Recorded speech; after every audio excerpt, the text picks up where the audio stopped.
All right. What's up, y'all? What's up? Imogene's in the building. Hey, y'all. Welcome to the Perfectly Incomplete podcast.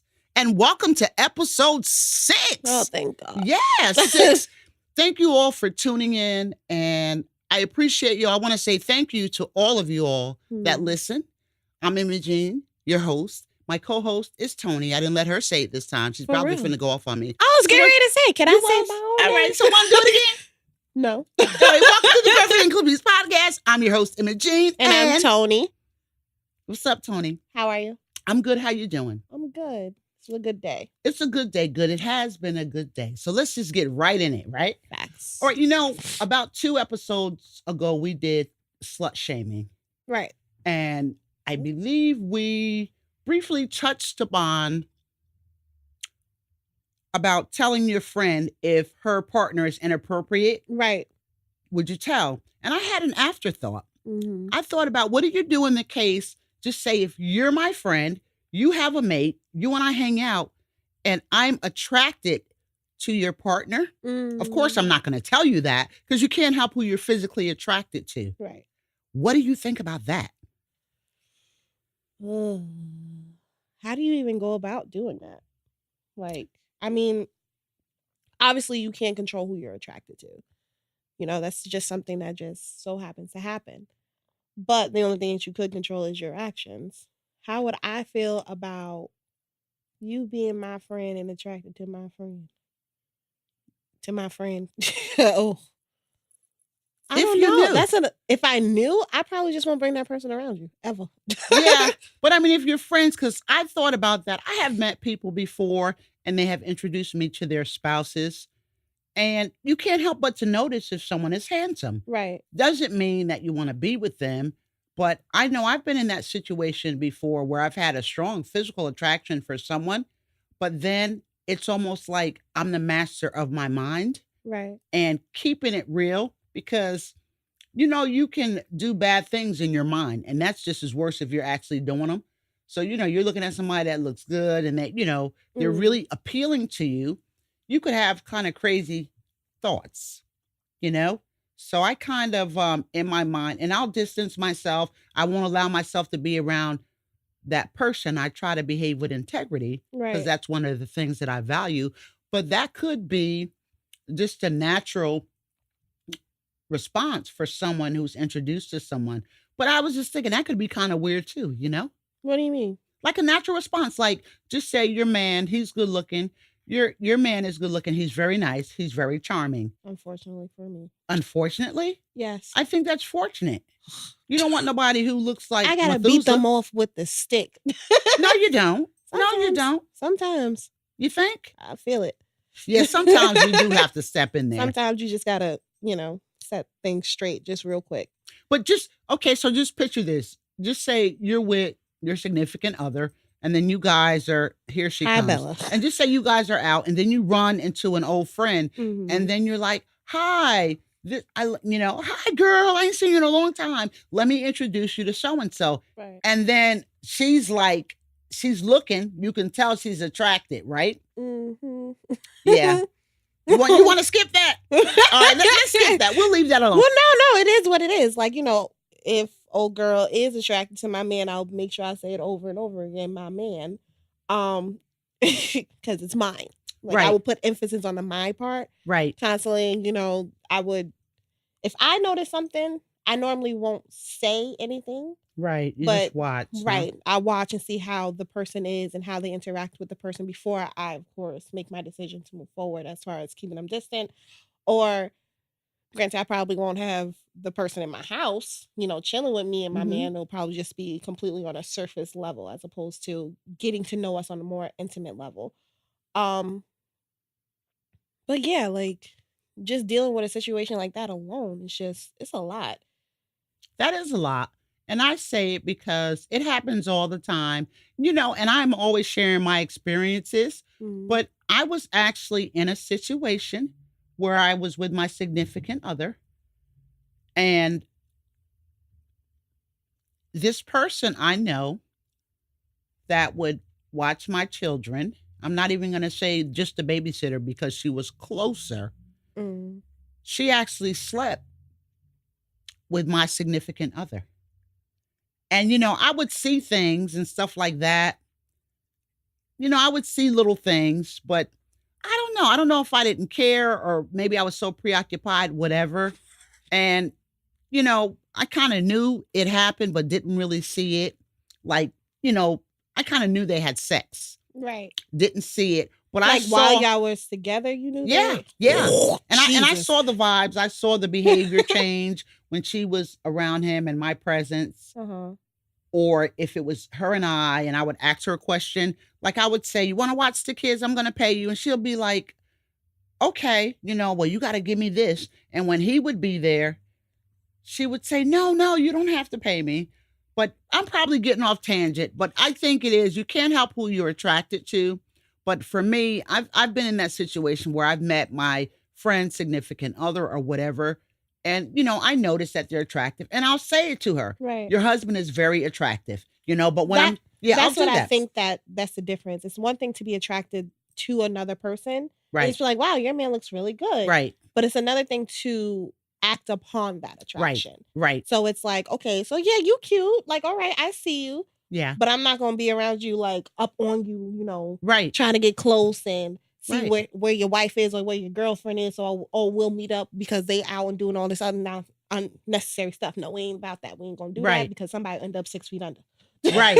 And 6 feet under, and a lot of times, Not necessarily in a physical sense. right, in a lot of ways, but which leads me to something I'm really passionate about, and I want to just dialogue with you.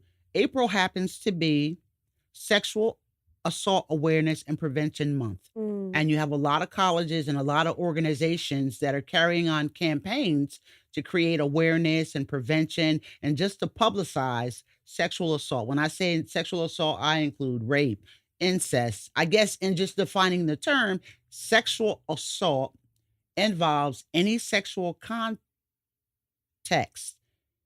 in which there's no consent Okay. on the person of one. And Mm. just to clarify, it could be and mostly it happens mostly by friends. Mhm. Let me just back up. Men and women are sexually assaulted, but 90% of the offenders are normally men.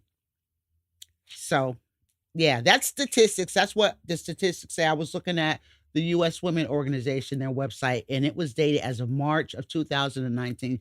That was the stats that it gave me. It also indicated that 80% of women are sexually assaulted before the age of 25.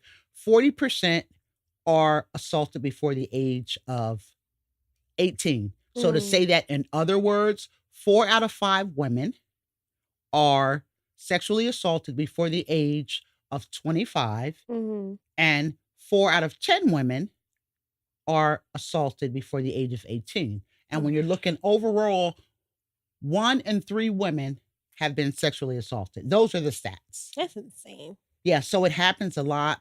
And this is a subject that's very personal to me because I'm a survivor of sexual assault. And I think while it's key, I was reading something online. I'm always reading on Twitter because that's where, I get my news from. But I was looking at there is let me pull it up. So I'm not just talking off my head, but I want to do this right. California Senator Kamala Harris, she's running for Mhm. president. So she pinned the profile for Christine Bosley Ford, Mm. who accused Brett Kavanaugh of sexually assaulting her when they were back in high school. And if you know, Brett Kavanaugh was just nominated for the Supreme Court Justice Mhm. by Trump. And she actually gave testimony before the Senate and everyone. And she was very emotional. She was saying what happened. They went ahead and voted him in. He hasn't been confirmed yet. I think that's supposed to take place like within the next few days. But that sent a big message because this woman described what happened. She said it was him and someone else, and she described it in detail. And according to the reports, the Kavanaugh was very angry. He denied it, and the lady was with tears. And you could see the Senate and all of these big Washington D.C. officials on Capitol Hill were hearing testimony, And they went ahead and passed his nomination to That be don't make Supreme no Court sense. justice. It doesn't, and that speaks volume.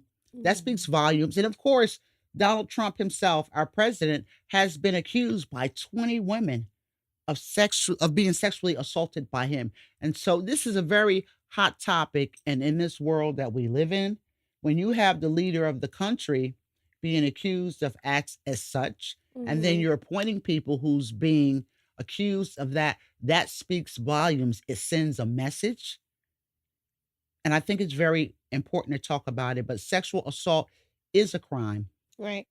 and it has a lot of ramifications. And I just wanted to discuss some of them. It's very personal to me. It comes in different forms Mhm. where it's rape. It doesn't even have to be sexual contact. It can be if someone is showing you pornographic material Right. without your Harassment and consent. things like It could that be as well. harassment. It could be someone verbally saying things to you. Mhm. So it comes in different forms, and it can be incest. And most of the people, most women that are sexually assaulted, it's normally by someone they know, an ex, an acquaintance, a family member. Very rare is it by a stranger. Right. Some random person on the street, which is Yeah. exactly how typically it is personified. We see that a lot of times in like television shows and Mhm, movies that is some random, mhm. person chilling in the corner or in a dark alley, and that's the person that you should be worried about. But sometimes it's a lot closer to home. A lot of the times it's a lot closer to home. Absolutely. It's the babysitter.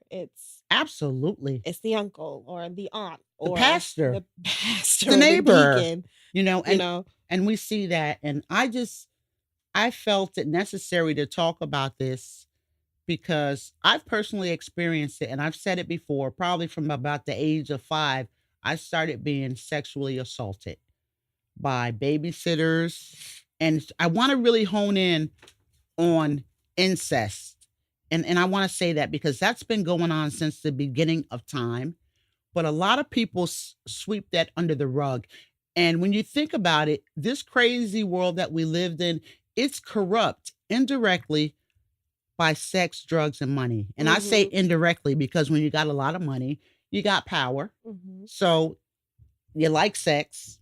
90% of men, you have a lot of Pleasure. money, you have Right. power, sexual gratification, and drugs. I'm not saying all 90%, but a lot of the sexual assault included in that is date rape.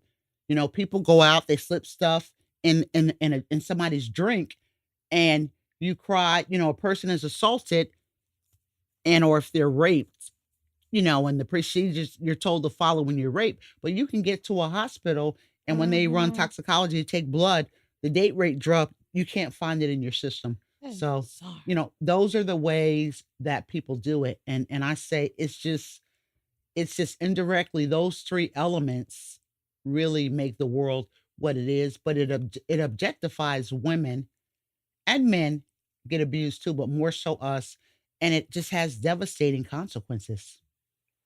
I think the part that is the most annoying and probably I want to yeah, the part that really gets me and the part that's most annoying is that when a person finally speaks out about it, it's all these questions out of nowhere. Mhm. It's like, it's, well, why didn't you say something to begin with? It's, well, when did it start happening? Why do you have all these questions for me now? I'm telling you because I trust you, or I'm telling you because I'm tired. I've been going through something so long. You see this a lot um with sexual assault victims. Mhm. That they'll be going through it so long that it eventually becomes normalized behavior. So then they expect it to happen out of a partner. And then when someone shows you that, like, no, that's not normal, then you begin to question everything. And it's just like, well, what do you mean it's not normal? This has been happening forever. What do Mhm. you mean it's not normal? What do you mean I can't do this? What do you mean this is not supposed to happen to me? Then this person goes into a state of shock, Mhm. and they're not exactly sure not only how to feel about themselves, but how to feel about the other people that they're interacting with. Mhm. Then after that, hopefully, but most people don't get, is hopefully they come out of it and they're just like, how can I help somebody else? Hopefully they come to If terms with, what has happened, And granted, not many people do get to this point, and I'm so sorry that most people don't get to this point. But eventually people do get to this point where they're just like, "Well, how can I prevent this? How can I stop this from happening? What are the telltale signs? How can I help somebody else understand what I have went through?" Right. And that's key in what you're saying because the consequences are far reaching, emotional, psychological, Mhm. physical, economically. The consequences are so far reaching. And like you said, you know, a lot of people don't tell because especially like children, that's a whole category. But I'm not even going to deal with that. I want to just focus, which, assault is assault. Right. But you can understand when a little child, they're usually intimidated or they're bribed, threatened, you better not tell, and Mhm. things like that. And I'm not saying that's not important. I just want to keep it on like maybe young adults Right. and women and even elderly women are being sexually abused, being in nursing homes. Absolutely. They're caretakers or even in their house. Studies show, surveys have shown that adult children are sexually assaulting their parents or the caregiver. So it just happens the most vulnerable are children, women, and seniors over 60. You get over 60, the average 60-year-olds are well, a lot of 60-year-olds are frail, they're not Mhm. as strong, and they are targets. You do know that because even caretakers are taking their money, they're doing all kind of things. They're taking advantage of the progression of their age and the Mhm. frailties that come with it.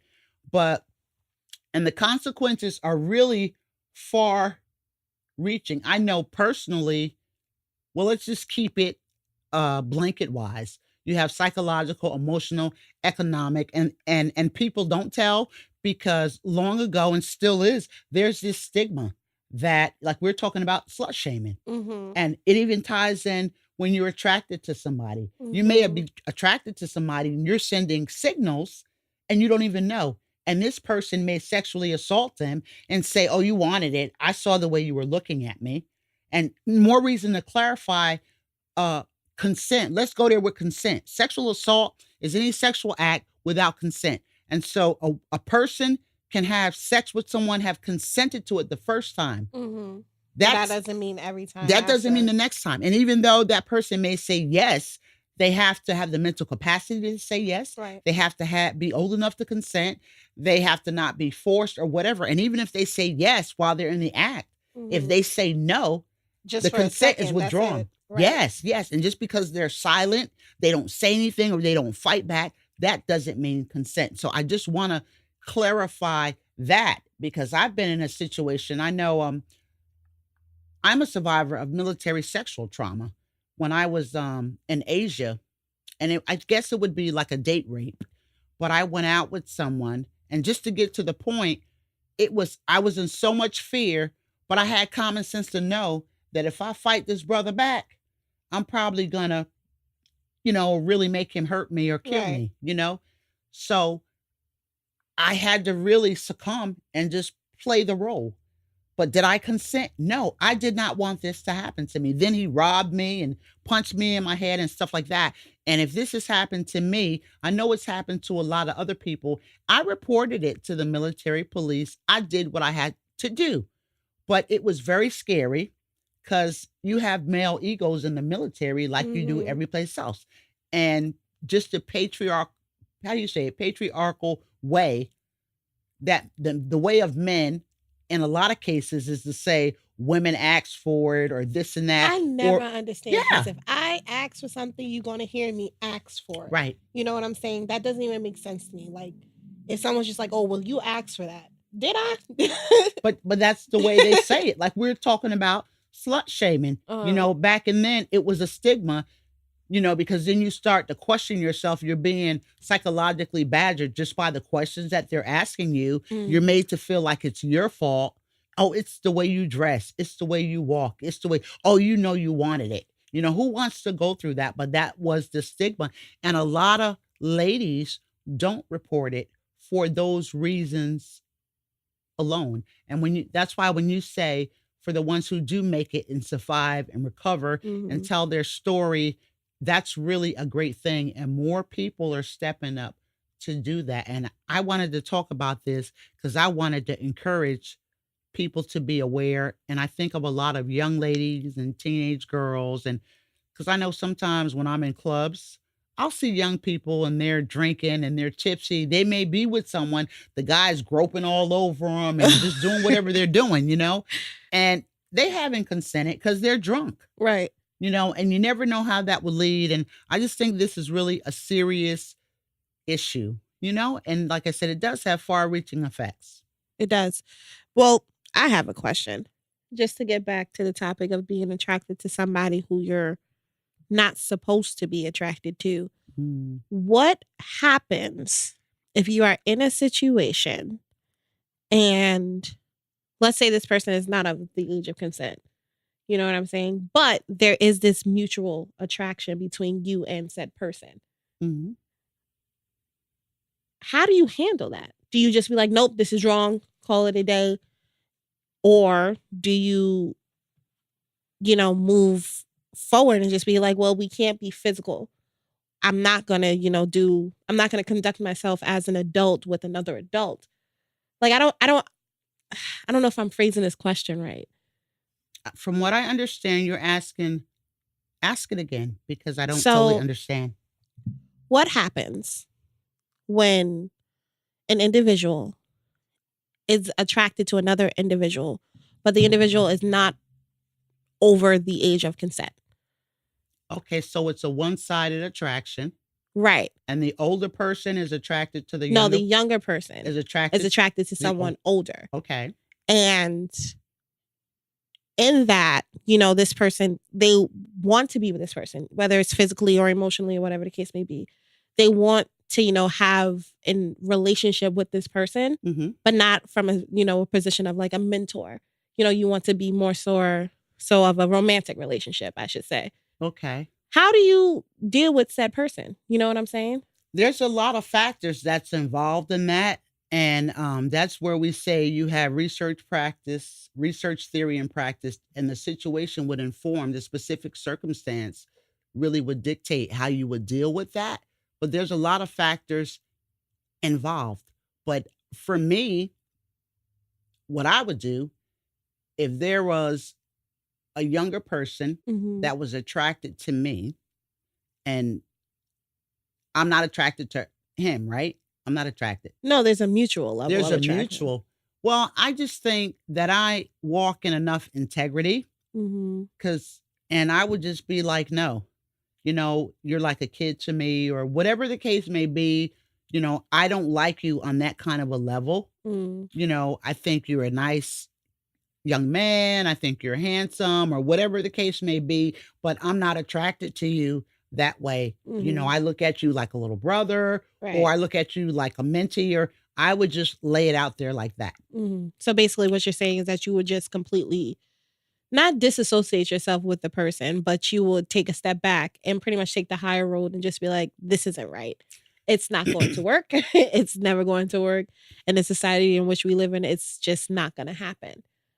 Yeah, if I would like to think that's what I would do, but like I say, it just depends on a lot of factors, and it's really all about you gotta think. Our life Mm, is the sum total of our thoughts, right. and I've been in situations where people have been their behavior has been inappropriate toward me, and Mm-hmm. I saw it, and I pretended like I didn't see it, but I saw it, but I really didn't feed into it. I know they were sexually attracted to me, Mm-hmm. things they would say, which really offended me, especially for people who were in relationships with people I cared about, and I saw it, but how like I said, how do you tell your girlfriend, "Your man's hitting on me?" Because you can't. I've been there before and done Mm-hmm. it. My girlfriend proceeded, married, got divorced, did it again, got divorced. I'm not saying I was in the situation both Right. times, but from experience, I try to handle it myself and say, Mm-hmm. no, I'm not with it. That's me. But then everybody, I guess it would depend on the individual and where they come from and Mm-hmm. how they perceive it. And it just depends on where you are. Because in some states, it's okay. Some states you can get married when you're 14 and different things like that. And so But I'm just saying for me, and I guess to answer the question, what would you do? I would say to anybody listening to this podcast, if you're in that situation and you're interacting with someone, even if there's a mutual attraction, and you can't help who you're attracted to. I think we Right. had this discussion, and you have a lot of people that's younger who are not of the age to consent, but they Mhm. like older men Right. or older women or vice versa. And then you have older men who like younger women or older women who like younger men. You see it all the time. Like in high Mhm. schools, teachers are going with their students, you know? I So don't so understand. people don't think it's just so far-fetched. People say, "Oh, you should just know better. They're young enough. They're not able to consent." The world we live in now, and I'm not knocking little children, but little children are not like little children when we growing up. You got some little kids 12 years old, they built like a Look brick like house. 30. Yeah, they built like a brick house. 36, 24, 36. Ow, brick house. You do, and just their behaviors, and a lot of them lie about their age, Mhm. and then they get all jammed up, and then you find out that she was 13 Ooh, and she told you child. she was 18. And then the I'm just parents keeping be it real. looking to come after you Yeah, and then after the that. parents trying to come after you, and your daughter fast. I'm not saying that's the case in every Or situation. son. Yeah, I'm not saying that's the case, but you just really have to be careful. And I believe when people are engaging in sexual activities anyway, you take your time. You should, in my opinion, well, I'll just say in my value, I wouldn't encourage anyone just to have sex with somebody you just meet. Take the time and get to know that person. And in the world we live in now, especially if you're dealing with, there's so much sexual assault going on against kids, little boys and little girls alike. And that's trouble right there. Mhm. You understand? And so you attracted to, and I get it. The way I look at it, even if you have older men that's attracted to younger women or older women who's attracted to younger men, I can see when you're 25 and 30, Mhm. as you get older. But when I'm Want talking about yourself a a thundercat. 35-year-old man with a 14-year-old See, that girl, don't make no that sense. don't make no sense. You just a perv, you know? Or and maybe you just have maybe you've been abused and things haven't happened to you. So I can't call bad names, Right. but it's just the result of people's thinking that has stemmed from previous experiences, how it's had affected them and how they perceive the world. But I would say to anybody, don't roll like that. And you 35, what can a 12-year-old do for you? Come on now. She ain't got nothing. You know That's what a I'm whole saying? fact. She ain't even through puberty yet. Yeah, and vice versa. She ain't getting no good parts yet.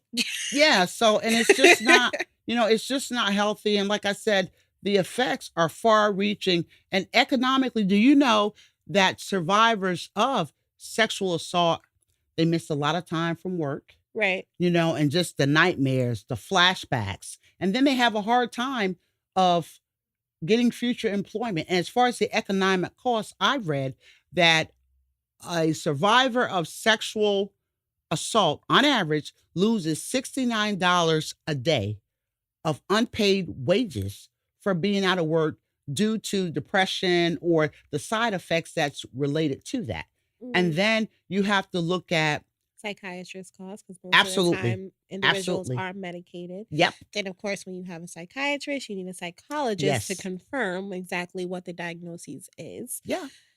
All of that. And that burden is bared. I mean, you have like crisis centers and different things like that, but it's a cost that communities and society as a whole picks up in trying to take care of your own. Right. And that's just economically. And then you have, and what about the ones physically, the ones that may be raped? And when you're talking about Mhm. elderly and kids or whatever, physical, older people, younger people, you're tearing their Right. body parts and physical abuse, older people, their tissues, their bones, you know, in domestic violence, you're beating people up. So sexual assault is like, it's just like one of those runaway, you need a runaway ramp for those trucks, that go down those Lord. hills and Mhm. can't, it just creates this monster that can just go in a maze, and the impact is far reaching, and a lot of people don't think it's as serious as it is. In my opinion, it is. When you look at the world today, just the people that are incarcerated and doing drugs and all of that stuff. They A got lot of some real that, issues, a and lot of it's not just like, like regular everyday issues like, "Oh, I didn't go to work today." No, these people have, like, real issues, you know what I'm saying? Mhm. Like, these people have been through things that you couldn't even imagine, and they don't talk about it, and it drives them mentally to a mental break, And it does. and then most of the time because of their mental breakage, would I say that? Because Mental of the breakdown or yeah, mental brokenness, I would say, right.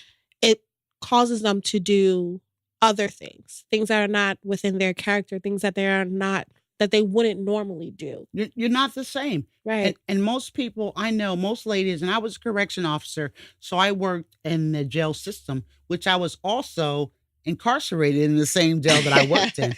God knows how to humble you. But Right. a lot of the ladies that were in there for prostitution and drugs and just the things they did, most of those young ladies had been sexually assaulted as a kid. You'll find that in a lot of jails, prostitutes, people on drugs, and it's like it stems from that experience from maybe a long time ago, whether they could tell their parent or if their parent wasn't present, Mhm. or and you got a little kid trying to grow up trying to cope with what comes with that. They're depressed, they don't know how to tell, post traumatic stress disorder, Mhm. anxiety, withdrawal. You have some people that become anorexic, some people cut themselves. It's like a whole gambit of things that go along with that. And if a person doesn't get intervention and get help to put that in perspective, it Mhm. can just ruin A whole person. a whole And person. it could be a good person too. That's the thing Absolutely. that, like, kills me inside, is that this person could have been great. They could have Absolutely. been a senator, they could have been a teacher, they could have been anybody. But because something happened and someone told them, "Don't say nothing. You don't say anything. Yeah. You can't say anything. Do Yeah. you know what this will do to us? Do you know what Right. people will say?" Things like that. Because someone told them that and they begin to build a complex around it. They're now stuck Yeah. in this situation where they should have never been in the first In the place. first place. And so it's a big, deep conversation, Mm. and it's no way we could be really comprehensive. I just thought since it is the awareness month for sexual assault and what's in the headlines with Mhm. the young lady Ford and what's his name, Kavanaugh, Kavanaugh. who Donald Trump nominated, and he won the vote, the nomination. He hasn't been confirmed, but this lady stood up and said this happened, and the Senate or whatever approved him anyway. It speaks volume, which there's protests in Washington and stuff like this. So she the lady, it took a lot of nerve for her to do that, and she risked a lot, but I think it's a good thing because what's been shoved under the rug is not going to Mhm. be shoved under the rug anymore, and he may become Supreme Court justice, but these young organizers and all of these people, they're on Capitol Hill, and they're not going to let this ride. Right. There's only but so much dirt that you can sweep up under the rug before you Absolutely. trip over it. And it's time, because if you're talking about equality for women and children and women and in the sense, and the guys that are being assaulted, and gay people, because we know Mhm. they struggle a lot too. A Mhm. life is a life, and all lives matter. And for people who have a sickness or some kind of mental illness, I understand hurt hurt people hurt Hurt people. people. But Mhm. for people that are preying on little kids and on vulnerable women and trying to just control and take from them, not only are you trying to take instant gratification, whether you're groping or touching or exposing yourself or whatever. If you have a problem like that, come clean with yourself and go get you some help. Mhm. You know, you need to do that. And I know it is a sickness. Right. It's a sickness, just like addiction is a sickness. Some people addicted to control and sex or whatever the case may be, pedophiles, all of these different labels. I'm not here to badger no one. Mhm. That's not the purpose of. I'm saying it's a real problem in our world. It's a problem that needs to be dealt with. It needs to be dealt with. And do I feel as if incarcerating said people is the greatest way of going about that? No. Because incarceration is not the same thing as rehabilitation. You're not giving a person the opportunity to figure out What did I do wrong? Where has this led me? How can I improve? That's not what our justice system allows us to do with people who are incarcerated. So I do think that, but that's like a whole nother issue. Um, Another good issue to talk about, but a whole Absolutely. nother issue.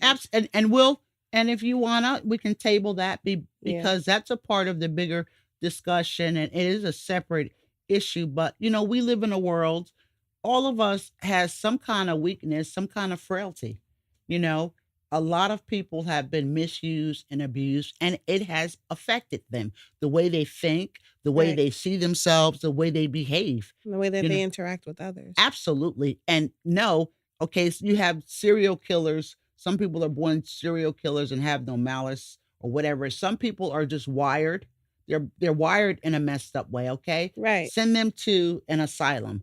Some people have been traumatized by things and maybe never got the help they needed. Right. And I think it should have some compassion. Right. So I get what you're saying, but other people, know what you're doing, don't do it. I really want to speak to the young ladies, the young teenagers, the young women. And we talked about shacking, we talked about shacking. We're not going to go there.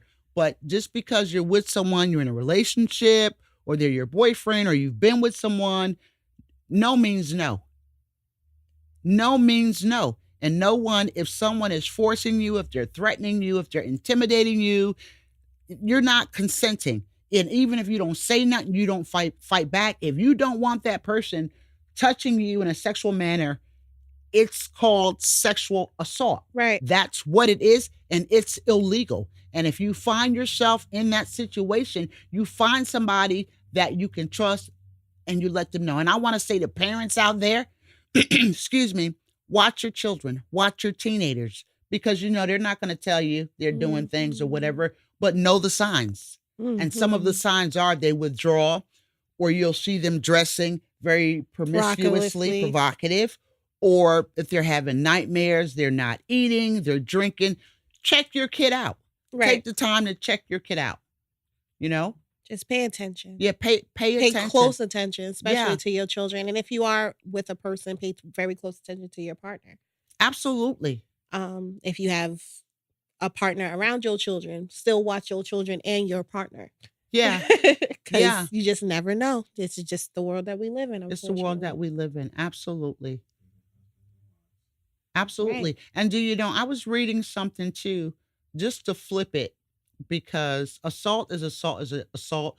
But I did mention, I think when you go out on dates, you got date rape where people slip drugs.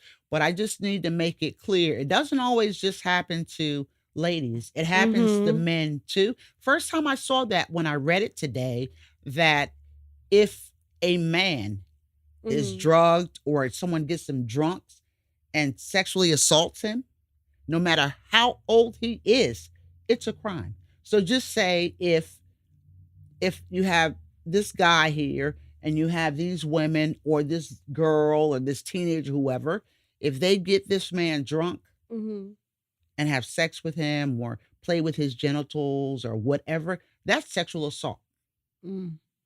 So it does go both ways. Right. So I think we've beat that in the head, but there is hotlines where you can call, and maybe we should probably put that on our website, in a link where you can go, and parents, educate yourself about it.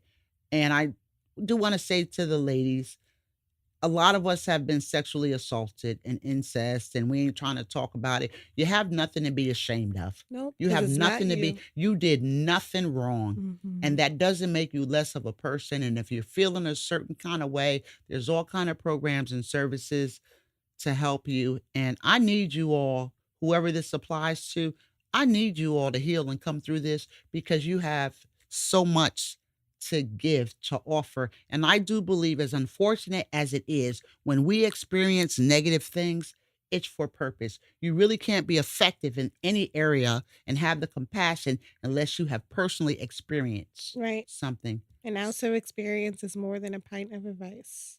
Absolutely.